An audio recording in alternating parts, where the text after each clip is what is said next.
Diabetes in remission, there's an ICD-10 code for that. In case you missed it, in 2021, the ADA came up with a consensus statement explaining that specific situation where a patient has glucose levels high enough to have type 2 diabetes be diagnosed, but then through diet, exercise, weight loss, maybe metabolic surgery, they lowered their glucose levels low enough where they no longer meet the diagnostic criteria of type 2 diabetes. We are calling that diabetes remission, not cure, not reversal, diabetes remission. And that is met when a patient has an A1C of less than 6.5 for at least 3 months and they are not on any medications that lower blood sugars. However, there was not a great way for providers to explain this in their documentation. There was no like ICD-10 code for personal history of type 2 diabetes or something like that. So most providers just kind of let the diagnosis live in the patient's chart, which sometimes upsets patients.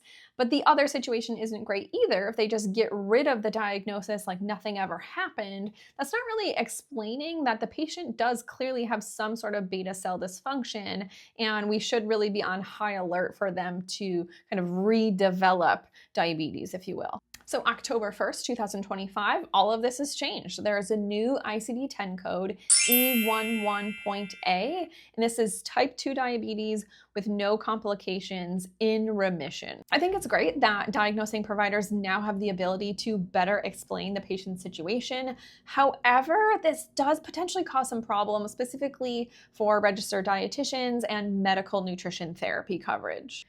Remember that Medicare only covers nutrition counseling if the patient has diabetes or chronic kidney disease. So in a way, you can kind of work yourself out of a job. If you are meeting with a patient with type 2 diabetes and you guys are doing so well that their glycemic control gets low enough for them to no longer meet the type 2 diabetes criteria, we can have some problems. The next calendar year, when you request that new referral for medical nutrition therapy, if they have changed the diagnosis code to E11.A, it's from my understanding that the patient no longer has coverage. I have reached out to the Academy of Nutrition and Dietetics, and while they didn't have an extremely clear, firm response from CMS, it was also their understanding that the patient doesn't really have diabetes anymore. They do not meet that diabetes definition, so the patient no longer has coverage. Something to definitely be on the lookout for.